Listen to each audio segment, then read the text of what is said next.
Good evening. That worked. My name is Jason Farber, and I'm an assistant principal here at the high school. This is my second year in this role. I work really closely with our counselors, and tonight is the beginning of the college mini-series that they put on for our students. And tonight we'll be tackling the college application process. So if you're a current senior or will one day be a senior, you're in the right spot. Last year I mentioned how I was anxious because I had a 7th grader and I just didn't know what it would look like. I have an 8th grader now and I sat through the presentation last year, and our speaker this evening assured me that there's absolutely nothing to be nervous about, and all the things we fret about are things we can control. So I'm really excited for you to have the opportunity to meet him. I'm going to introduce Tina Heron, one of our counselors here at the high school, who will give you, a little more information. So thank you for being here. Thank you. Okay, so hopefully you all got some emails in the past couple of weeks from your counselor about the college mini-series coming up. If you did not get one of those emails, we're sending them out through our Naviance program. So that means that your email is not set up properly. So please come in and see your counselor tomorrow or email us. So parents should have gotten an email and students. And ask around because we're going to keep sending reminders, SAT deadlines coming up, all those kinds of things. So for you parents, especially who are new at this and overwhelmed right now, it is a process, but we will help you get through it, and it's just starting it. Once you start it, you'll calm down a little bit, but our reminders will help keep you on track of things, so please make sure you're getting those emails. The next one will be college essay night, and that is Monday the 16th. Be sure to come to that night. Writing your essay for college is not writing an English essay. So we want you to come to learn kind of the difference of what the colleges are looking at. And that's a fabulous speaker. Allison Lepore will be here to speak about that. Tonight we are so lucky to have Paul Kanarek with us. A little bit of background on Paul. I've worked with Paul for probably 22 years or so now. Call him a dear friend of mine. He was the founder of Princeton Review, which is arguably one of the most popular, most well-known test prep agencies in the country, probably the world. He works currently for CollegeWise, which is a private college counseling agency, and consults not just in California or across the United States, but across the world on application testing, what college looks like, what college application process looks like in different places in the world. So he keeps coming back for us. We are so lucky to have him. I think we all have that one friend that we love at trivia night who just knows everything, and you always want them as your lifeline. That is who this man is for college admissions. He knows everything, whether it is a fact that we should all know or something that is the most random thing out there about that college campus. He has the answer to it, and he has been my lifeline many times, calling on behalf of my students and now my own children as they go through this process as well. So without further ado, you're not here to hear me, so Mr. Paul Kanarek will take it over.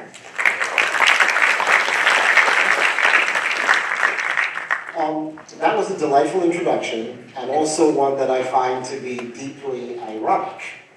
See, I have a senior in high school. His name is Jackson. We were talking about college the other day, and he actually dropped the following on me. He was like, "What do you know?" And I was thinking your introduction, I'm like, well, technically, I think I know everything, but that's not going to work here. I was also watching the audience when Tina was speaking, and she used an expression that I think confused a lot of you. She used these words, email, which are from the early noughts, and most of you probably check in on your email about once every other blue moon. When you're in the college rhythm, when you're dealing with the university application process, it is the dominant way colleges communicate with you. So I think sort of mechanically, when you start to apply and when you're sort of in the muck and the mire of college admissions, you should get in the habit of sort of checking your email every day. And here is a silly thing. Most of you have forgotten what your actual email address is. It's kind of like knowing your own phone number. And an email that you created 6 years ago which said, hot sexy vixen at hotmail.com is really not going to be all that appealing to Berkeley. So you just might want to come up with something sort of relatively insipid and dull as you walk through the admissions process. Last spring, I had the pleasure of coming here and talking with you philosophically about colleges. and believe today, as I believed then, that it is not, are you going to get to go to college? That's a resounding yes. It was merely which one. And I talked a lot about choice, and I talked a lot about fit, and I talked a little about research. None of that is today. Now, this is designed for seniors in September, with deadlines looming, with common apps sort of sitting in front of you. This is designed to be more mechanical. This is designed to be more advice-oriented. And whilst I flow through this stuff, it's a lot of info. Stop me if you have a question. Stop me if I said something that runs counter to what you believe to be true or that you don't fully understand. Does that make sense? Oh, there's my email address, paulk@collegewise.com. There's a lot of stuff on this deck that you'll want later. Links to various places, very specific things. If you email me, I'll send you the deck. I'm also going to send the deck to Tina, so if you email her, she can send it to you as well. Oh, you're welcome, Tina. I'm here for you. All right, it doesn't really matter what system you apply into, from state to public, out of state to private. These 4 principles are in place. You know, how are you going to talk about your activities? Are letters of recommendation in play? The writing of effective essays and following directions. You would think number 4 is silly, but it isn't. This is the one in my profession that people get wrong all the time. So I'll give you an example. Follow directions. And a school says, please send us 2 letter recommendations. One from a teacher and one from a person who is not a teacher. People get that wrong all the time. None from teachers, 2 from teachers, 5 from football coaches, whatever the case may be. If they ask you for 2 letters, you don't send them 3, because it annoys them. And having an annoyed admissions officer is not your best day. Do exactly what they ask you to do. In some respects, you want to be an idiot savant. Generally speaking, if a college uses the word optional, it's a lie. Optional is how hard are you willing to work to tell us you want to come here. So for example, a university like Tulane will have an optional essay, and the optional essay will be something like, why do you want to come to Tulane? And you know what? If you don't fill that out, the odds of them taking you plummet, because you're just not interested enough to fill it out. Does that make sense? So there are all these sort of little Easter eggs sitting in there, and this is a school that matters. Treat it in that regard. So for example, let's say a school says our application deadlines begin November the 1st. And your application arrives on November the 2nd. What have you just told that school? I cared enough about you that I paid attention to your deadline and I showed up. But let's say that the thing expires January 15th and your application shows up January 14th. You're not exactly showing an extraordinary degree of hustle around that. And it's silly and it's small, but you want to be aware of it. Another thing, a school that you care about comes to Los Al to do a presentation. You know what? If you go, they will recognize that you went. They will make a note that you showed up. And someone in the university office, usually the local admissions rep, will remember that you came to see the University of Pacific presentation. It matters. Every time you demonstrate interest in a school, it matters. It doesn't matter to Yale. They know you love them. They're Yale. It doesn't matter to Harvard, you know. You know, schools that are sexy and big and famous and sort of like you can beat your chest like a gorilla because you got in, those schools don't care about demonstrating interest. They know you'll drive the limousine to take the kids there. But these schools that aren't as sexy, these schools that aren't as fancy, these schools that are slightly more insecure, interest matters. So if you want to go to Chapman, Chapman should know that you love them. And you live here, it isn't hard work to visit Chapman, check in with the admissions office, do a tour, because you showed up to a campus that's 20 minutes away. Does that make sense? UCLA couldn't care. Berkeley couldn't care. Cal State Fullerton, oh, you showed up, there's coffee. But these smaller private schools that are not as famous, who are as desperate to have you as you are to go there, this really, really matters. Questions? I'll move on. Data, I don't need to read at people. The big thing on the Common App, look how many unique people applied. 1 million. Look how, on average, how many schools they applied to. I think it's 5.5, right? That's 5.5 million applications. It's not 1 million people.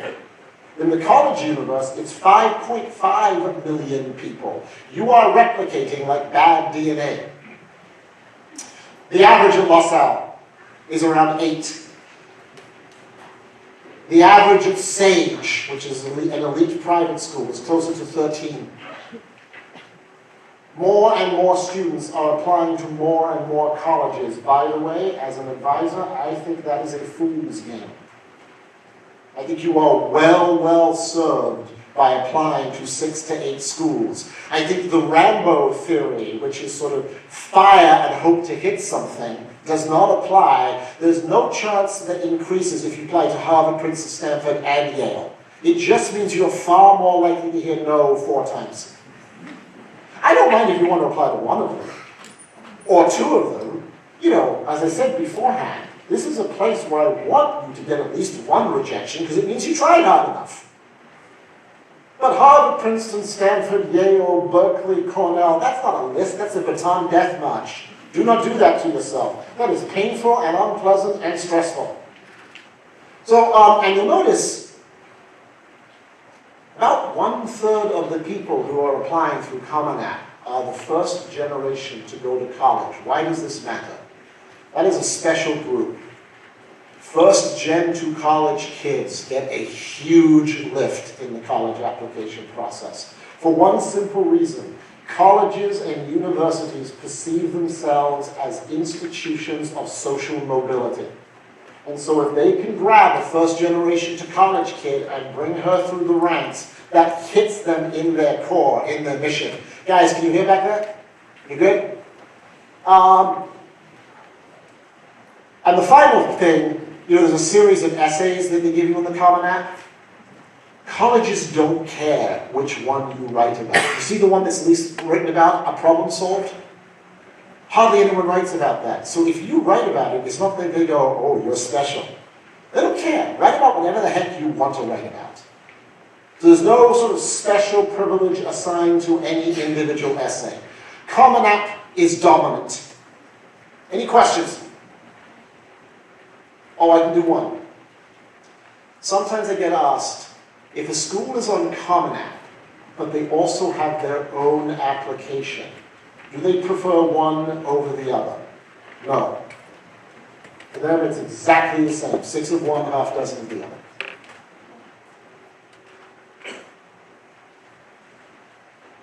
I want to go through this because it is, there's a lot of confusion. And the first question is, what are the various early programs? Now, I touched upon this in the spring, but I really want to hit this and pause and answer questions. So what are the various early admission programs? There's a lot of them, but I'm only going to talk about 2 because they are the dominant 2. The first program is called Early Decision. And you may only apply to 1 early decision program. Only 1. Make sense?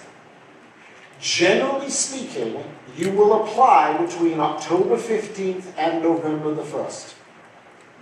Which means you really can't take ACT or SAT after the October test. If you're applying early, the October tests are the last ones they can generally use. And they will let you know whether you have been admitted prior to Christmas. So you find out earlier, and if they accept you, you must go. It is a binding contract. It is called early decision. So there are 3 things around early decision that you need to be aware of.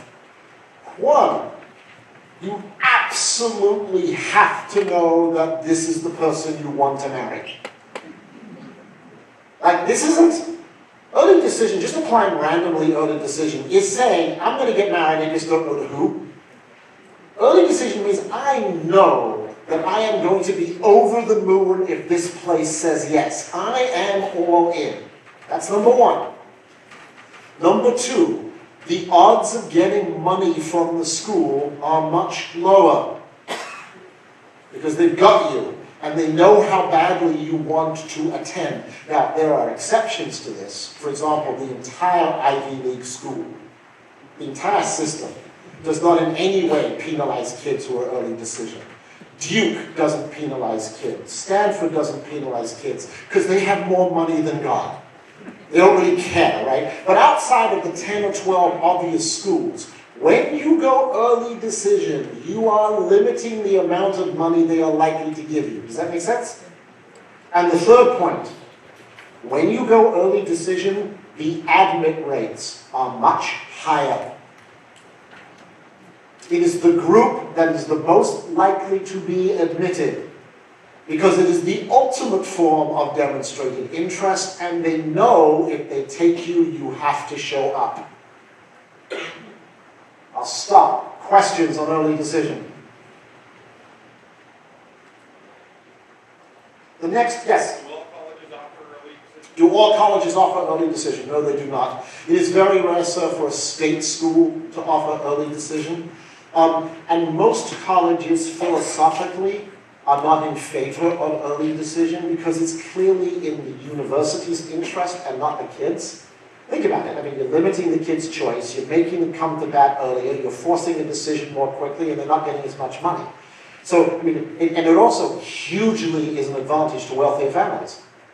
Because wealthier families, they tend to have their act together more quickly and they've done the test prep. So I would only say about 1/3 of private schools offer early decision. Now, almost all of them, outside of public schools, offer early action. Early action, same deadlines. But if they accept you, you do not have to attend. So you get to find out early, but now you can wait to learn about the money. Now you can wait to learn about other schools. And frankly, if you are ready to apply early, I'm a pretty big advocate of early action programs because the admit rates are slightly higher, you sort of get the choice matrix going quicker, and you've got more options, but only if you're ready. So sir, if you are an ordinary student applying early, all that means is you hear no more rapidly. Because schools use early applications to take the kids they most want. That kind of makes sense, right? This is the way to snag you much more quickly. So those are the 2 early programs. And early action is a little bit more student-friendly from the perspective of choice, not from the perspective of timing. An early decision, you're all in. And guys, I would caution you against going early decision. It's intoxicating, the allure of higher admit rates. It is. It feels like the only chance in the world I have to get into Stanford is to go early decision. But in general, it's a fool's errand unless you are an extraordinary candidate or an athlete who is being recruited. Again, I'll stop. Who has questions? Same question? Yeah. Same question for the Common App, is that all, is that all schools? How does that work? Is it just a Common App for all MC schools? Got it. So the Common App, and I see all the questions. The Common App is a consortium of 900 member colleges. It's more private than public, right? And each of them has their own set of rules. So you can have a school on the Common App that has early decision, and a school on the Common App that does not. So what you do is you sort of click on the schools that you're interested in, and it begins to load up their individual applications. And then all the stuff that's common, where I went to high school, my address, my senior year, my email address, all of that auto-populates. And then there's specific stuff to the school around essays and letters of recommendation that you upload. So it's truly sort of a shared database, but with many different applications on it. The UC system is not part of the Common App. The Cal State system is not part of the Common App. They have their own application process. Go. The gentleman's question, if I go early action, will that limit my ability to get money? No, because they haven't got you. Like you could apply early at school A, early at school B, and early at school C, and if all three say yes, they have to compete for your attention. So early action leaves you in control of the decision. Early decision takes that control away from you. Other questions? Yes. Someone over here. I'm sorry, Manat, yes. What is the difference between priority and early action? It feels, by the way, a different linguistic tool to do the same thing, right? So it's likely that a priority application, which probably is only used by schools that don't have as big a brand, a priority application is, please tell us that you're interested quickly and we'll let you know quickly. So for example, I think the University of Vermont uses this. University of Vermont is great. Like, if you apply priority to the University of Vermont, let's say you apply on a Thursday, they'll admit you on Friday. And they'll send you your scholarship information on Monday. And even though you laugh, I gotta tell you, there's nothing quite as cool as that moment when the first school says yes. Because now you know you're leaving. Now, adios Steel Beach, I'm gone. I mean, that's just sort of a good moment. Go.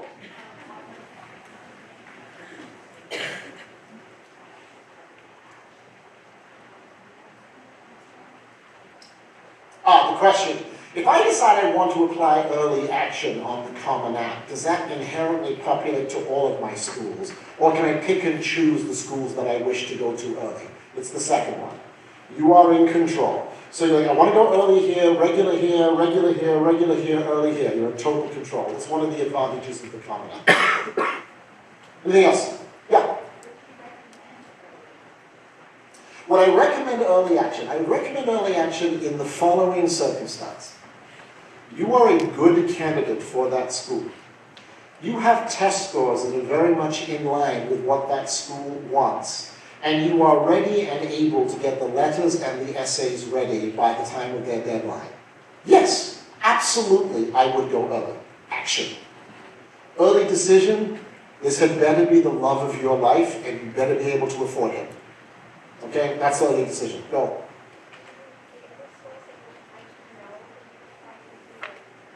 Do the other schools you know that you have applied early decision? Now, early action doesn't matter, because you can apply to multiple schools early action, right? If a school has an early action enrollment, they know that you're not sort of dating one person, right? But early decision, they don't know. But we do. So at Los Alamitos High School, we have to protect the brand of the school, and we have to protect the brand of the school for future generations. So let's say your son tries to apply early decision to 2 different schools. We in the counseling department won't let him do that. We won't release 2 transcripts to 2 different ED schools, because we have to protect the brand of the school over time and the integrity of the process.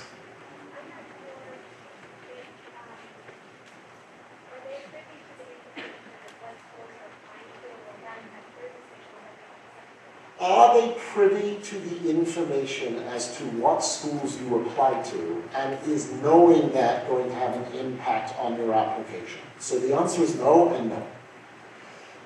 About 2 years ago, there was a practice that was discovered and ended. So it used to be like kids would apply for financial aid, and then they would list the schools for which they wanted financial aid. And all that information would be released to all of the schools. And the schools knew that if they weren't in the top 3 listed by the kids on the financial aid app, they had no chance of getting them. So they wouldn't accept them and they wouldn't offer them money. But that practice was ended 2 years ago so that schools could no longer have access to that data. So a school might ask you, what other schools are you applying to? And you can choose to tell them or not, but that is the only way they can find out. All right. very helpful for me to sort of guide the conversation. Thank you. Is there anything else here? Ah, yes, next. How important is the major I pick? Very and not. Here's very. At Cal Poly San Luis Obispo, you are required to select your major before you show up on campus. The major you select directly impacts whether you're going to get yes or no. So if you want to be architecture, or business, or engineering, it's really, really hard to get into Cal Poly San Luis Obispo. Like 4.2 GPAs, 1,300 SATs, like huge numbers. But if you want to do agriculture, it's like when you breathe against the mirror, does it fall? So I know what you're thinking. I'll go in as an agriculture person. But here's the thing, if you go in as an Aggie, they don't let you out. So it's like sheep and cows all 4 years. So if you wish to do engineering or computer science, you must apply into those majors. And they are much, much harder to get into because of it. So when you are going for a highly impacted major, you must declare it, and it is harder to get in. Here's the other side. You pick a gloriously weird major. Russian Lit. There hasn't been a Russian Lit major at this school since Tsar Nicholas II. Yeah, we'll take you, you're a Russian Lit major. But you better stay in Russian Lit, and you better have a story that indicates why you're doing Russian Lit, and if the story doesn't make sense, they'll ding you. Having said that, most schools don't care. Do you know what the #1 major is in the UC system? Undecided. So you know how parents sometimes go, well, if you don't know what you want to do, how are they supposed to take you? Welcome to the masses. No one knows what they want to do. And by the way, watch this. Mom, Dad, hold up your hand if you changed majors in college. Yeah, it's the entire room. And the colleges know this. You show up, you're a bio major for 11 minutes. Then you meet organic chemistry and say, we are not going to be friends. Kinesiology looks like fun.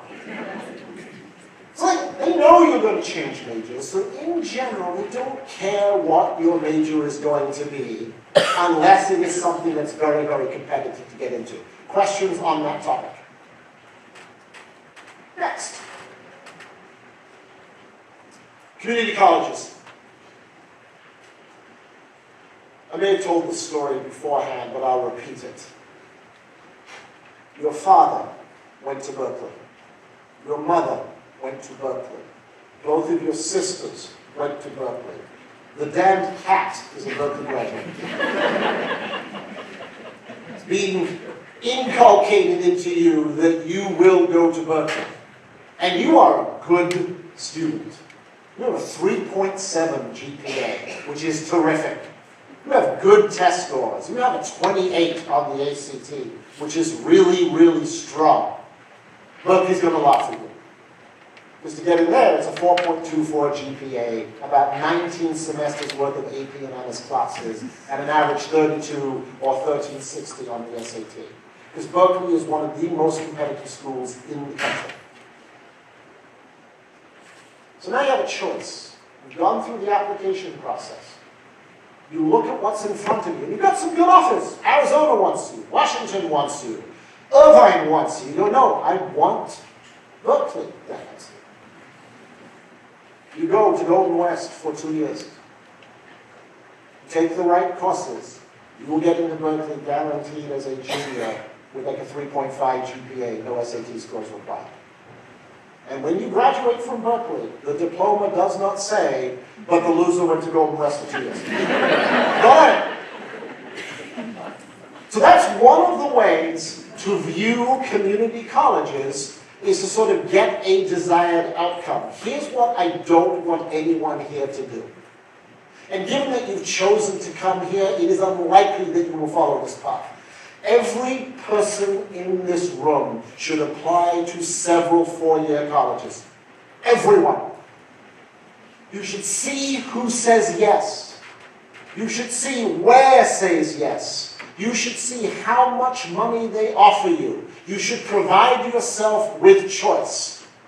And then, if it is May of your senior year and your choice is none of these are interesting to me, I can't afford these options, I refuse to move to Iowa, then you choose community college.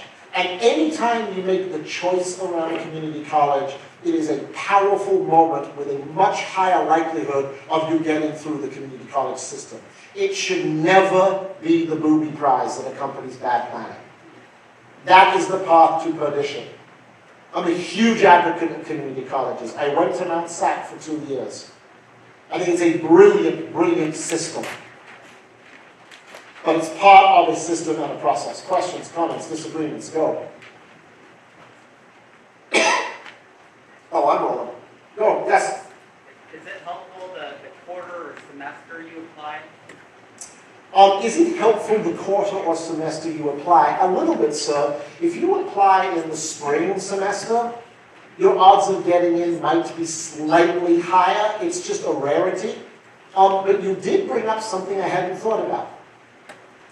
Guys, be very, very mindful of the system that your college is on. Los Al's on the semester system. That's like 18 weeks long, forever. Which means around week 17, you have to start working. Right? So how it works. All right, the first 16 weeks, free pass, last 2 weeks study. But many schools, and most of the UC schools, are on the quarter system. That's like academic on steroids. They're only 10 weeks long. You show up, you sneeze, you eat a meal, there's a midterm. Like if you like energy and you like adrenaline and you have trouble staying focused for long periods of time, oh, quarter system is your jam. You're gonna absolutely love it. Go, go, go, go, next board, next. But it is a rapid, rocket pace. And if that scares you, don't apply to a school that has the quarter system. So the kinds of programs that a school has, quarter system, semester system, 414, that's something you should look at. 414, semester, and then a month where you study one thing. It's the ultimate male program, right? I studied one thing. There was no second thing. It was joyful, right? And then another semester. All kinds of different programs you should look at, but always know the rhythm of the place that you're going. That's a huge ingredient. You know why I love the fact that you're here? Because you can't run away. No, you're kind of stuck for the duration of it. All right, next.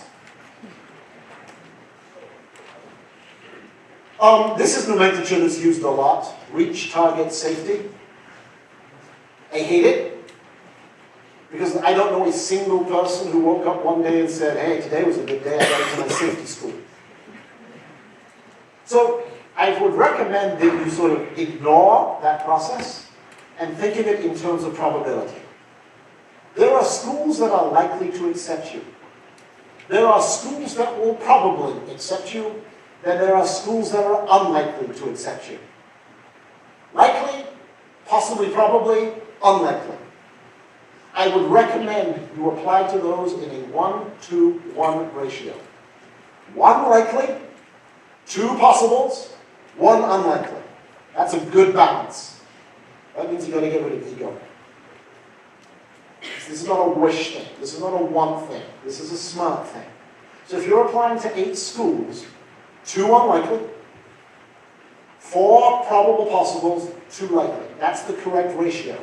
If you are a straight A student with very high test scores and an interesting story to tell, you can increase it to like 3, 4, 1. 3 unlikely, 4 probable possibles, 1 likely. That's how you play that game. Questions?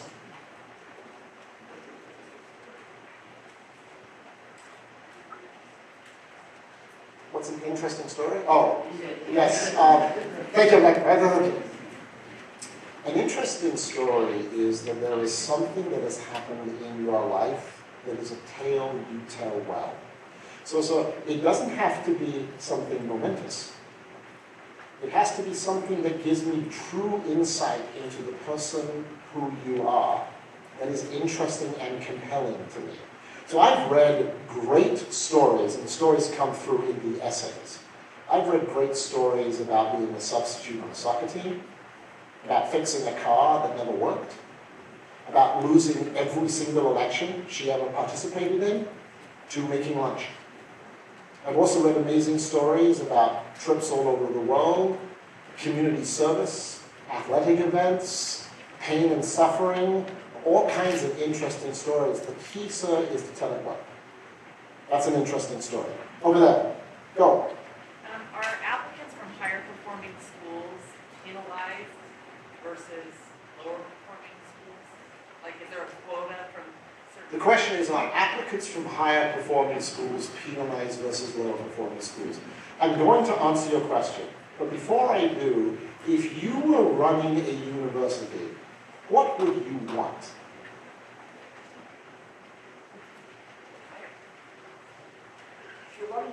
Hello? If you're running a university, you want the best kids from the best schools, right? Well, the good news is that's exactly how it works, right? So, there's a school in Orange County called Troy. Troy is an absurd magnet school with a really rigorous, intense curriculum. And so schools that are scientific and engineering and computer-oriented will go quite deep into the Troy pool. They'll go deeper into that pool. UCLA will go deeper into our pool than they will at sort of Garden Grove High School. They'll still take kids from Garden Grove High School. They'll just come deeper here. You know, your Penn is going to go deeper into the pool at Harvard Westlake than they are at University High School because they want strong students. So, yeah, I think there's a challenge when you come to more rigorous school. It's more stressful. The competition is harder. It's more difficult to get the grades. It's a harder lift. But schools in general go deeper into stronger high schools because they get better kids. So that's the good news. Does every college work that way? No, because there's 2,800 of them. But it's a broad enough answer that I'm comfortable giving it. All right. Yeah.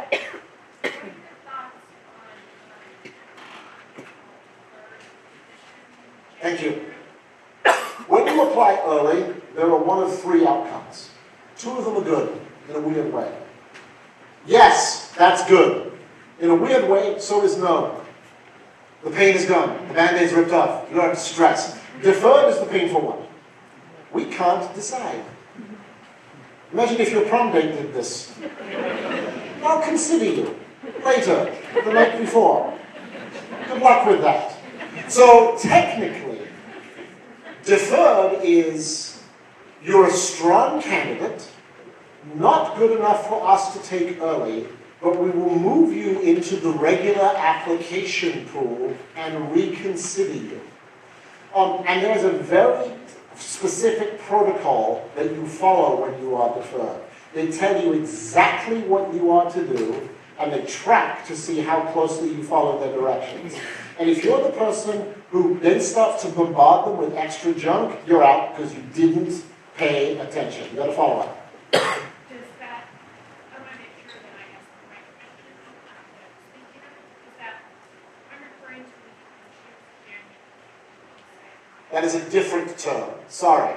So the deferred she's referring to is I have been accepted to a school, and I choose to attend that school later because I'm taking a gap semester or a gap year, correct? So here's how I play that. I apply to schools as I normally would. I do not tell them that I plan to defer anything. After they admit me, I go to them and say, look, I'm interested in doing a semester abroad in Ghana. Can I defer till January? And they'll say yes or no. Generally speaking, madam, they will accept a deferral if they like what it is that you're doing, right? If they don't like what you're doing, if it feels like a boondoggle to them, they'll probably say no. But if the nature of the program is elegiac, they are likely to say yes. All right. That's a link. Every year, we write a guide to the Common App. This is every single trick that we know to maximize the quality of your Common App. As a Baha'i, you're always taking pictures of me. That is so nice of you. Strike a pose. If you decide that you don't want to have to go back and look at these pictures that you'll forget you ever took, email me or Tina and I'll send you the deck. This guide will come out September the 10th, and will be sort of every single possible iteration of what can happen on the Common App. So when you ask the question about the Common App, this is perfect for you. It's just a very detailed inside guide. Cool. That tip.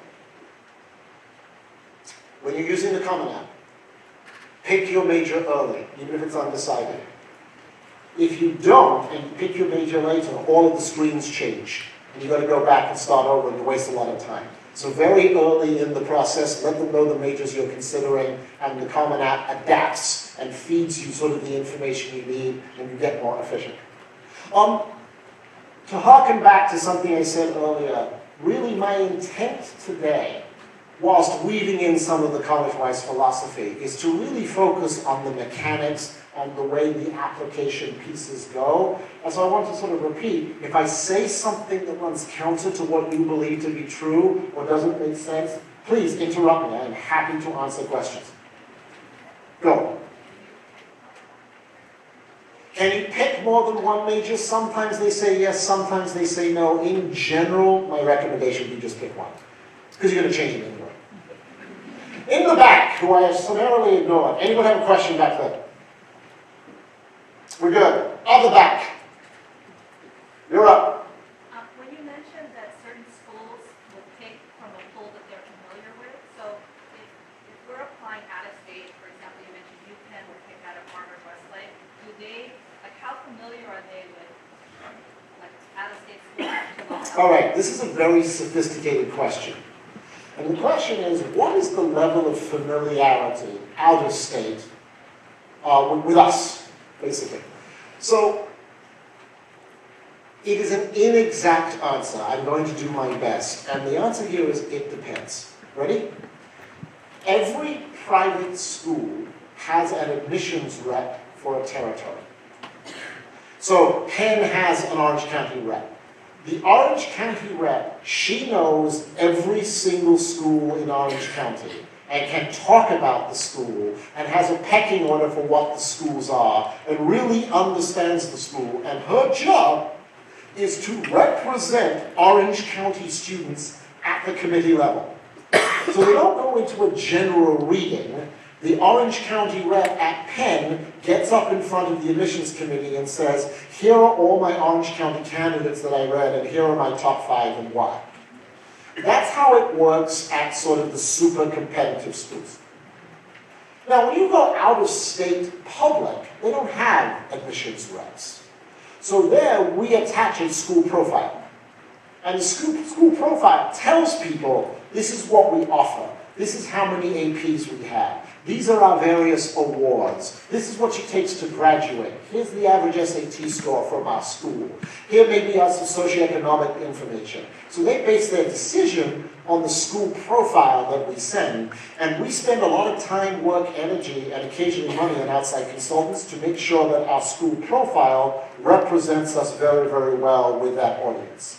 So either the admissions rep is articulating who we are, or in the public schools, we are self-articulating through our school profile. Is that a decent answer? We move on. Either that or you can just make it up, right? More stuff. The top one. That's where you find the UC application. The second one, that's where you find the Cal State application.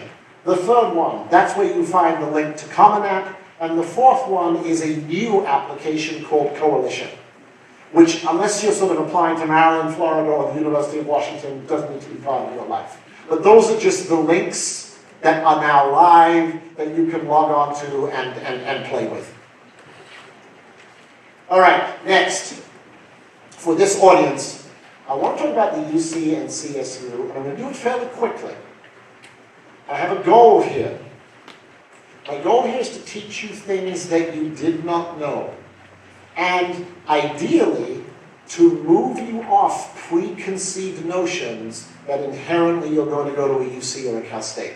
I'm not anti-UC. I think UC schools are the finest state system in the world. I believe that. But there are some things you need to know. First, the numbers. They're getting worse. UCLA had 111,000 applications for freshmen this year. That basically means the entire city of Irvine applied. But what blew me away is look at Irvine. 95,000 people want to live in Irvine. Well, you go down and you sort of, I didn't put this on here because I ran out of room. Merced had like 40,000 applications. There are not 40,000 people in the state who could find Merced on a map. But look at this. Look at these numbers. 99,000 people applying to San Diego. 93,000 people applying to Santa Barbara. The numbers are absurd. Why are they checking boxes? There's that one application, right? Check a box, check a box, check a box, check a box, check a box, out they go. What is interesting is the last number. When you look at unduplicated counts, unique people applying, the number of people applying to the UC system has only changed by around 5,000 people. Pretty much the same. They're just applying to more schools. That drives down all the acceptance rates. And what you will see in red is how many schools are now much more generous with out-of-state applicants than they are with in-state applicants. Let me say this again. Many of these schools are much more generous now with out-of-state applicants than they are with in-state applicants, but they are not that generous with international applicants. Do you see it? Here's why. International applicants predominantly now are coming from Asian countries. The language skills aren't strong enough when they get there, so these schools are not as likely to take them because they have a lot of experience that kids coming out of China aren't strong with language, aren't strong sort of understanding and acculturating, so they're getting a lot of applicants, but they're not taking many. Does that make sense? But out-of-state apps, those kids speak English, and they pay 40 grand a year. And the state's not giving the UC system enough money. So the money I get from the state allows me to take a certain number of California kids, because in California I lose money on every kid I accept. You pay me $13,000, the state gives me 10 more, it costs me 30 grand, I'm losing $7,000 every kid. But I make money on out-of-state kids. So then I take the profit from the out-of-state kids and I use it so I can take more California kids. They are self-funding. Does that make sense? That's why the out-of-state numbers keep changing. University of North Carolina, Chapel Hill has done this. University of Texas at Austin has done this. University of Virginia has done this. And Michigan has done this. This is how they are sort of funding their ongoing operations. That's what's happening here. There aren't enough seats left for California kids because the budget keeps going down. Go. Wasn't there something in the legislature that's going to change this? Yes, they actually offered another $10 million, which is why you actually see the numbers in 2019 was slightly better. But when you sort of look at the mid-tier California schools, continuously they're finding that their out-of-state kids are fueling their increases. Now the second piece is this. You know how earlier I said colleges want the smartest kids? A lot of smart kids apply to California from out of state. They kind of like having them. So you sort of have this better cultural diversity, this stronger intellectual diversity, and you get paid more money. Politically, sir, we as an electorate don't care what happens in Riverside. We don't care what happens at San Diego. We care what happens at LA and Berkeley. So it's all about those two schools. Next.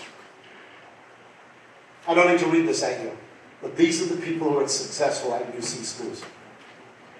If you are an introvert, if you are shy, if you are not great at self-advocacy, and this last one, which often gets me in trouble, but is true, if great teaching is important to you, and here's what important means. You love a teacher, you get an A. You don't like the teacher, you get a C, because you're punishing the teacher. Right? So you do not amuse me, here's a C, don't you feel bad? So if the quality of the teacher impacts the grade you get in a class, then great teaching fundamentally matters to you. And the UC system is not famous for great teaching. It's a great research university. The teaching is kind of hit and miss depending upon where you are and what the major is. Because remember, a lot of the teaching at the UC system is done by teaching assistants. Those are graduate students who are graduate students. They're not professional teachers. Got it? Now, for many of you here, it won't make any difference. Most of you want good teaching, but will perform regardless. You don't get a 4.3 GPA without the ability to get past a teacher who is ordinary. But I'm telling you, this is not the kind of place where you go hoping to have the stand and deliver moment. And that one is clearly a generation comment. These are just numbers. GPA dominates. Like, look, if you have less than a 4.0, you're just not getting into Berkeley unless you're an athlete or a special ed major. It's just not going to happen. And these numbers are only getting worse. I don't tell you this to depress you, just to inform you. Next. There are 4 short answers on the UC system. 4 of them. They give you 8 choices, you've got to pick 4. 1, we do not care which 4 you pick. 2, make sure you use these 4 answers to tell a complete story about yourself. These are not independent of one another. They're simply the 4 faces of Eve.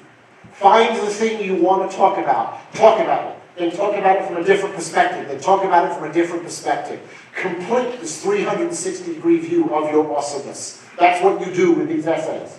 And obviously you brainstorm before you write. I will not spend much time on essays, because on the 16th, Alison Lepore, who I've heard speak, is coming here to focus only on essays, and she is taller and more amusing than I am. This is the thing I wanted to show you. Look at the 4-year graduation rates for those schools. The 4-year graduation rate at Cal State Fullerton is 15%. Your odds of getting out of Fullerton in 4 years are 1 in 6. San Diego State is probably your best bet. You got a 1 in 5 shot there. San Jose State, ugly. Now, there are reasons. Generally, kids who go to Cal State schools are not as economically self-sufficient. They have to work. Kids who go to Cal State schools, there are not as many sessions because that place does have a budget crunch. They're oversubscribed. It's harder to get the classes that you want. And they're giant mills. You've got to be very much a self-starter. But those numbers are incredibly relevant to your decision. I'm going to make it bigger. No one here should pick a college to attend without knowing its 4-year graduation rate. You absolutely have to know that. Otherwise, you're making the most ill-informed choice possible. Like, the people who go to these schools are going to be there 5 or 6 years. Ladies, gentlemen, there are only 5 Cal State schools that have 6-year graduation rates over 50%. Only 5 of them. It is easy to get lost here. That is something you should know today. Am I saying don't apply to Cal States? I am not. But I told you at the beginning of this session, my job here was to move the conceptual needle, or the perceptual needle. Like, UCs and Cal States are great, but they're not perfect. And these are the things that you need to be aware of as informed consumers. Privates? Much better. Privates pride themselves on having you graduate in 4 years. Because it's obvious, the UC schools range between 50 and 60%. 4 years. This means, on your list, there should be private schools where you are better than they are. On your list, there should be private schools where you look at what they look for in a kid and you know you're better than those numbers. You should apply, because they're going to offer you a lot of money. And I want you to have choice. This is the biggest thing from us. Choice. Choice is, where do you want to go to school geographically? Choice is what size school do you wish to attend. Choice is how famous a school do you wish to attend. And choice is how much money do you want to pay. You play the game with choice in mind. And then you have the choice at the end of it. But if you are a 3.9 kid with a 1250 on the SAT, Redlands is going to offer you $30,000 to $40,000 a year and will probably be less expensive to attend than will Cal State Fullerton. I want you to have that choice. We all do. Questions? Yes? How important is it contact your athlete, contacting the coach ahead of the application process? How important is it if you're an athlete to contact the coach? I think that, like with many things, depends. If you are in a money-generating sport like basketball or football, in general, the coaches will come and find you unless you are applying to a Division II or Division III school. So if you're applying to a D2 or a D3 school, you always reach out, always. But if you're in a money-generating sport, they'll come find you. If you're not in a money-generating sport, but it's a club sport, and you play club, they'll come find you. Other than that, let's say you are a woman who is particularly good at wrestling. You write to the coach. So I think a lot of it depends upon sort of the nature of your sport. If you're a volleyball player in Southern California and you play club, they'll come find you. But D2 and D3 schools, you always reach out to, and a non-traditional school. Let's say, for example, you're a Southern California volleyball player, and you want to go to Kentucky, because you win. The Kentucky coach will never reach out to you because he knows he has zero chance. That's a place where you would reach out to the Kentucky coach and say, I want to be a Wildcat because I'm odd. Does that help? Yeah. Other questions? All right. Now I'm going to jump to what I would call the softer elements of your application, not grades, not test scores. We'll start with activities. More than anything else, ladies and gentlemen, this is the place where I see students make fundamental mistakes. Here's what most people do with activities. They kind of list them based upon the activity they have done the longest. It's just a list. Cross country, men's, 4 years, and then I'll write down like vice captain, best time, 3 days. Student government, 3 years, treasurer, vice president. It's just this really boring, insipid, I learned nothing about you. It's not how you play the game. The first activity you list is the one you could not imagine living without. I don't care if you've done it for 20 minutes. This is the one that means the most to you. Why do you put it first? Because you're telling a story. So if I list flute as my passion, what am I probably going to write an essay about? Wind instruments. And where might one of my letter of recommendations come from? The woodwind ensemble director. The story is consistent. You asked earlier, what's an interesting story? It's a story that is told over and over again from different perspectives. Yeah, activities. The thing you love the most goes first. The thing you love second most goes second. And if you've done something for 4 years, but frankly not enjoyed it, it can go ninth. Does that make sense? Next. They give you this little space, almost like a tweet, like 140 characters, where you can write about the activity. What do most people write? I was treasurer. I counted money. Badly. But this is a place where you can talk about the activity and what it meant for you. I had no idea I loved math until I was treasurer of this club, and now I can't get away from math. It's a wonderful opportunity to tell stories in your voice. Talk about what the club meant to you. Talk about the passion you had for it. I run like the wind, except in the mile. That's why I run the 200. Like wonderful little vignettes where you can tell great stories about yourself. I love to cook. This is because no one else in my family can. And if my mother gets near an oven, it's over for all of us. Like, what a wonderful opportunity to tell your story, show your personality, and show sort of what you bring to the table. And the beauty is, hardly anyone does this. They're like automatons. Treasurer. Ran track, 200, 400, 4x100 relay. Wasted space, wasted opportunity. Got it?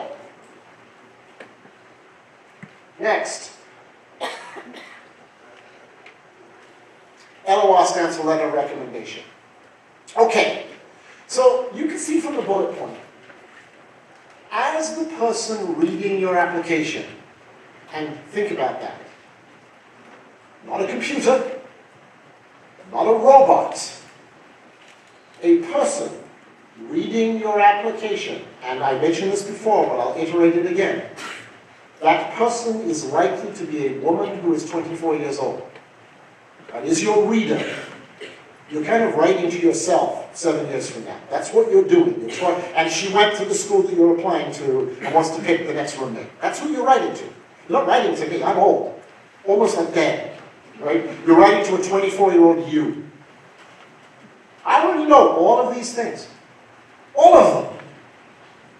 So a letter of recommendation should not talk about what? Any of these things. So this means you've got to help the person writing your letter. So let's say you need a counselor letter recommendation. And tonight is the first time you've ever met Tina. And she's your counselor. Well, I congratulate you that you've gone this far without meeting Tina. It's a big win. But it's not going to help you in the essay, because Tina's going to write something clever like, John is in my A through G list of students. As near as I can tell, John is well behaved and has never bit any of the other students. It's not particularly compelling. You know what's interesting? I met John when he was in his 9th grade year. He lost a shoe. I had no idea why he came to me. I'm not lost and found. But from that lost shoe, an interesting relationship developed, and 3 years later, I talk more about fashion with John than I do with any other human, and he knows a sickening amount about fashion for a male. It's really disturbing. Now he helps me pick out my shoes. Like, I just love this kid because it's a story.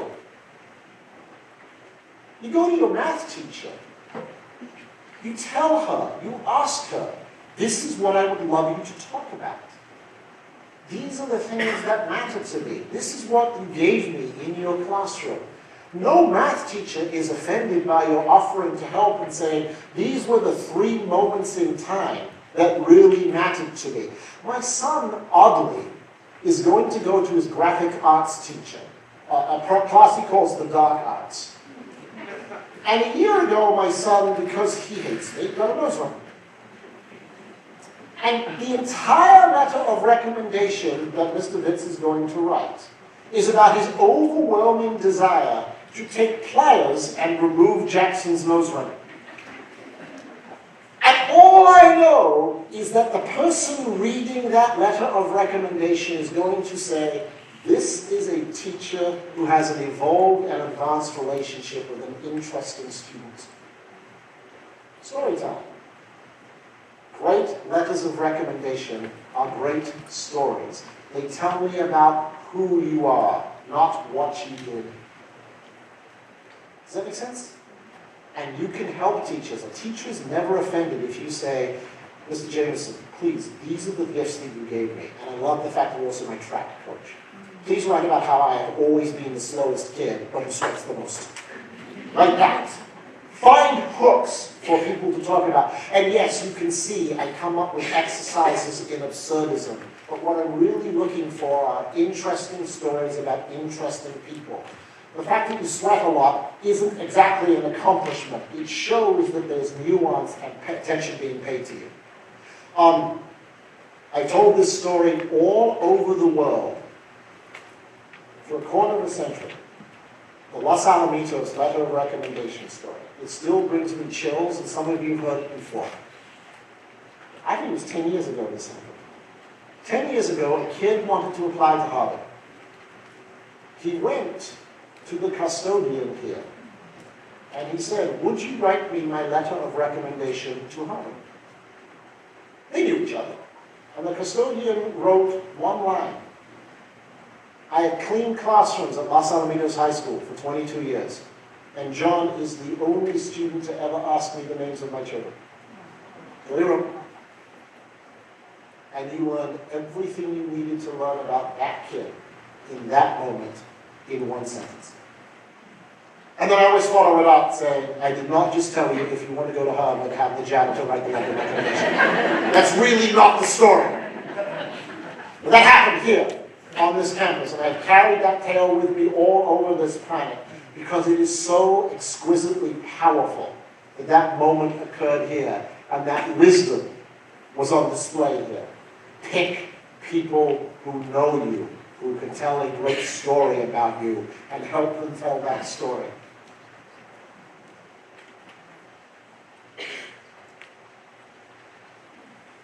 This is self-evident.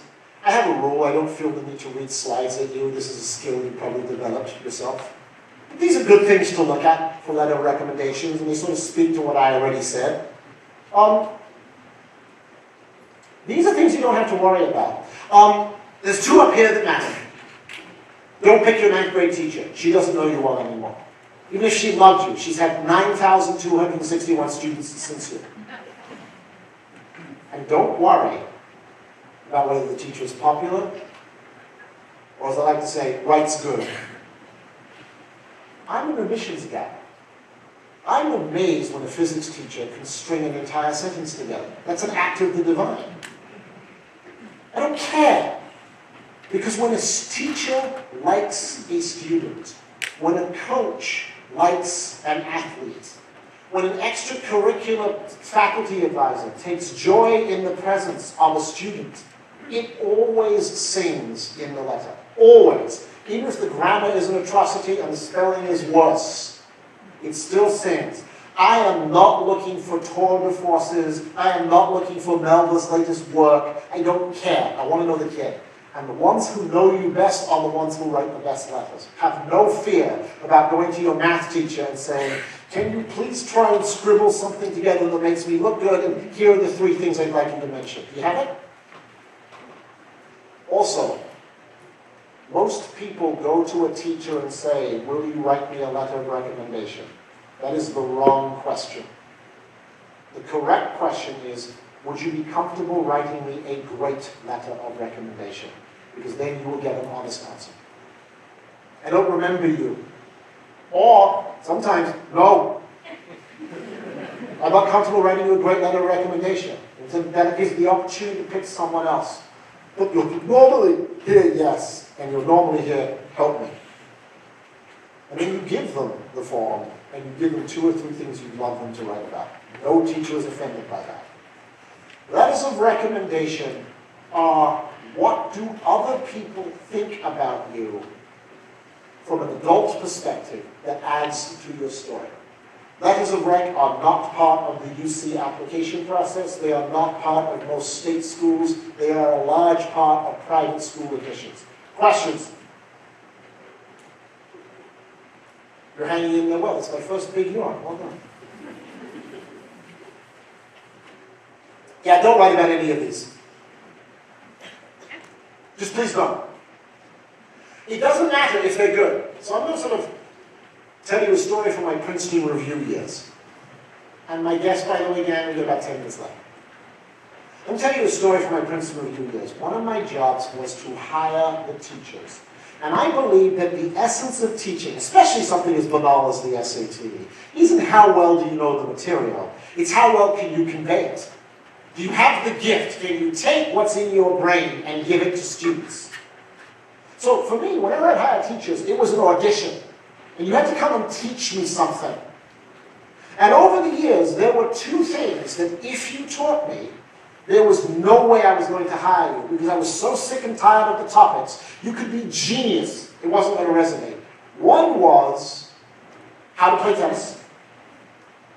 And the other was the incredibly annoying Japanese art of making animals out of bits of paper. Origami. If you bothered to teach me those 2 things, you were dead in the water before you started. And that's what these 5 topics are. They'll get a line in. The reader will get 2 lines in. And even if you're being clever, they're going to stop reading. And in this case, it's kind of like when you're looking at email at work. You look who sent it. You look at the title. If those parts master, you read the first 2 lines and then you're done. Unless it's interesting and applicable to you and you keep reading. And that's what these people do. If you're boring early, I'm out. But if you're interesting, I'll hang in there the whole time. These scream delete. Got it? Allison will talk about this. Your essay doesn't have to be about something big. And again, generationally for parents, the best college essays are like Seinfeld episodes. There's no plot. It's just an interesting story. And these are the essay essentials. And the 5th one is what I was telling you about. Know the audience that you are speaking with, because your preconceived notion, as Tina spoke about, was that you're writing an English paper to an English teacher, that the dominant creature reading your essay is an old white dude. But it's not. They're 24, women, usually multicultural, always attended the school to which you are applying. And for 2 years, that is their first job. That is your audience, not me. That's a very different essay, and it is why point 3 matters. The people who love you should never, ever, ever see your college essay. I'll phrase this differently and become more all-encompassing. Never show your university essay to your parents, ever. Now, Mom, Dad, I know you're like, ah! Stop, delete, delete, delete, right? Here's why. Mom, Dad, I guarantee you, if a kid knows you're seeing the essay, she will edit what she says. They won't be as open and they won't be as honest, either because they don't want to hurt you or they fear your judgment. Number 2, because you love your children, you are terrible editors. You'll go, darling, this is wonderful. No, it isn't, it's crap. You just don't know how to say that. Or worse, you've got Dad at 47 looking at his 16-year-old daughter saying, you can't say that. My favorite example is the daughter writes, my funnest year at Los Alamitos was my junior year. And Dad goes, funnest! Aneurysm! So Dad takes out the pen and he's like, the apotheosis of my high school experience was my penultimate annum. There is no creature on God's earth who writes in as constipated a style as a 47-year-old father. I can smell the stench of Dad's writing in a college essay in 10 words. Guys, it's a terrible mistake. Because first of all, you cheated. Someone else has written your stuff on a college essay. Secondly, the audience is 24 years old. And thirdly, Dad is gone. You're not. I want your voice. I want your passion. I want things that are interesting to you. I want funnest, because it is your true voice. Do not let parents and people who love you infect your voice. Take your essay to someone who doesn't love you and ask one question. Is this me? Do I show myself here, or am I trying desperately to be someone else? Never be someone else. Do not play the game that way. Be resoundingly you. So here's what happens that's beautiful. If you're resoundingly you, and they hate that version of you, and they reject you, you just ducked a horrible 4 years. Can you imagine showing yourself in all your glory, and having them go, we hate you, and then accepting you? That would not be a fun experience. That's a truly bad marriage. But if you show yourself as you are, oh God, they'll love you all the more. And the best stories are ones that are well told across a broad spectrum with a great authentic voice. Those are the best stories. Got it? All right, yes? Please excuse my ignorance, but how is it that an essay about the blood drive versus I love to cook is Different? Yeah. Because I have read 9,000 times the blood drive essay, and I don't want to read it the 9,001st time. It is such an overused topic. It is so cliche, it is so hackneyed, that even if you write it brilliantly and well, it just won't register with me. I've seen it too many times. It sounds like two goody two shoes versus No, one it just- mundane task versus cooking. I'm being hyperbolistic, right? There's a way to write a blood drive essay that is interesting, which is the first time I gave blood, I hit the ground and fainted. Same thing happened second and third time, but now I'm a junkie for orange juice and cookies. I'll read that. I'll read that. That's not what normally people write. My most meaningful community service activity was when I was part of the blood drive. Gosh, it was so interesting to raise blood for poor green kids in outer Afghanistan. And then I watched people get stabbed with needles, and that was sort of scary. And I'm like, I don't want to read this anymore. Make the bad woman stop writing. So, ultimately, what happens with these kinds of essays is people who pick those topics then write within a very, very preordained fashion. But if someone says, I love to cook, well, I want to know a little bit more, and then if they get cliched, I'll stop reading that too. You can never be cliched. But there's some, like, I can't tell you the number of times I have read some version of the following essay. I went to France, I ate snails, I'm ready for college. That's the logic sequence. I played football, I fumbled the ball, I overcame this tragedy, I'm ready for college. You've seen that 22,000 times. Just don't write that essay.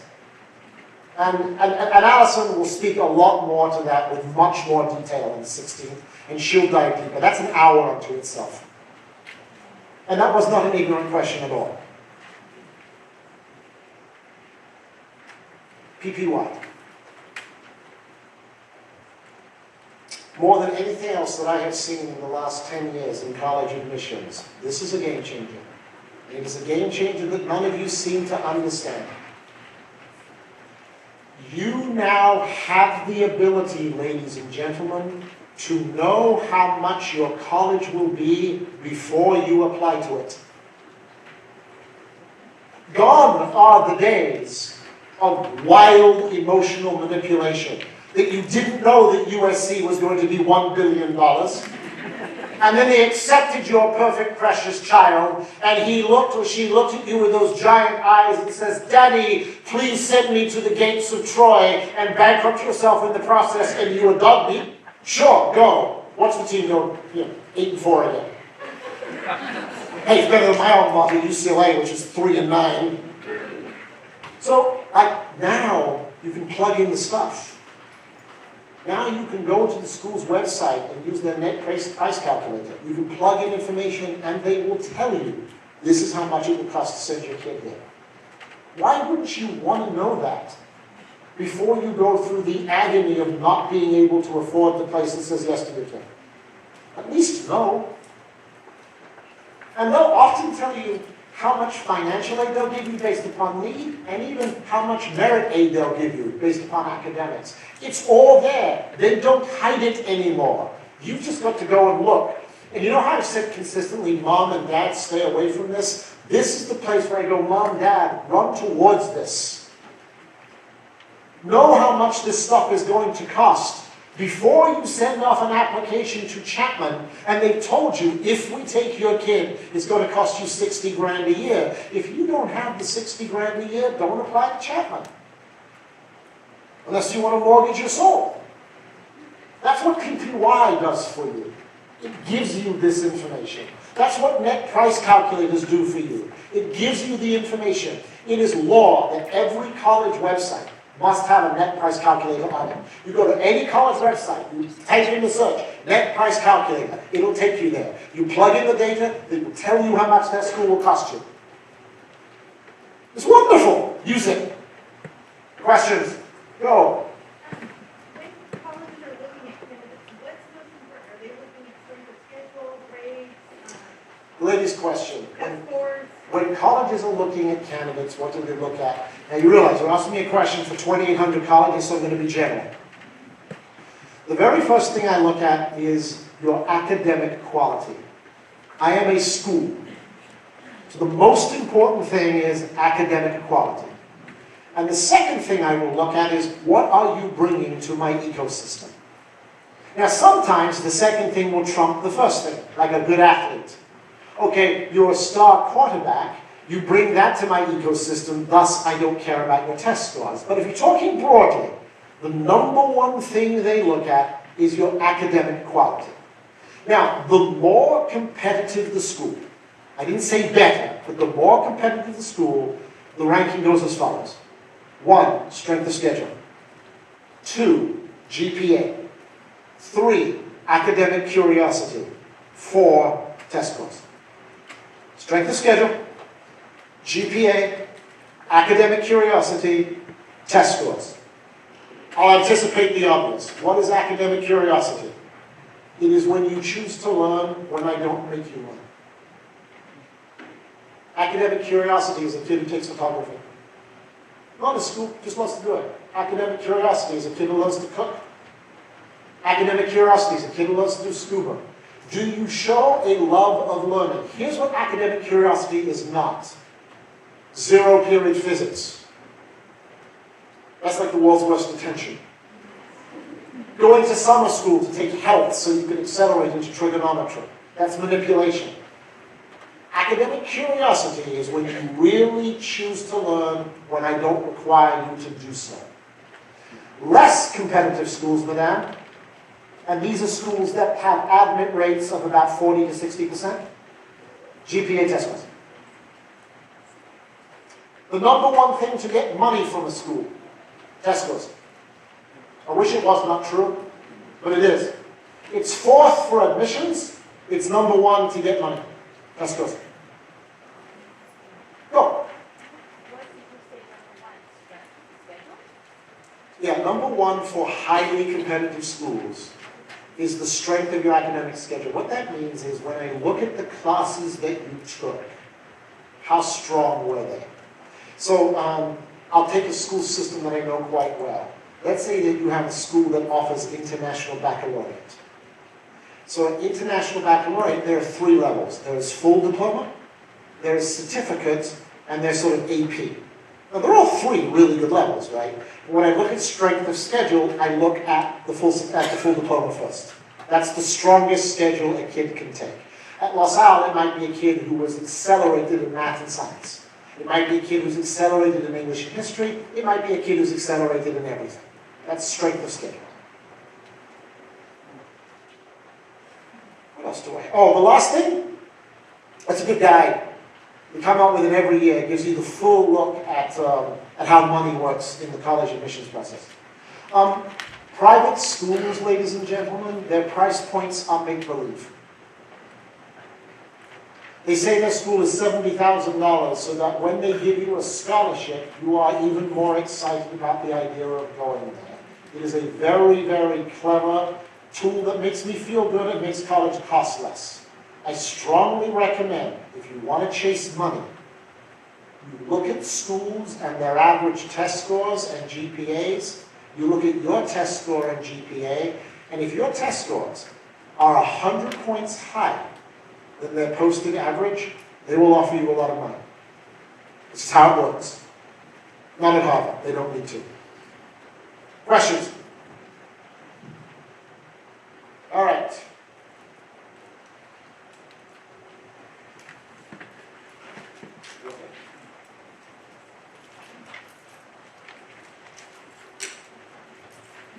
I want to circle back to something that I began with. For almost everybody in this room, if you play this game intelligently, and you apply to 8 schools, you are likely to be accepted by 4 or 5. The most stressful thing that you are probably going to deal with is not the application process. It is April or May of next year when you have to pick who has the pleasure of your company. And it's harder than you realize, because there's 3 places you really, really, really like, and you've got to say no to 2 of them. So it's sort of the best of 3. It is not, as I said at the beginning, am I going to go? Not when you go to this school. It's just where.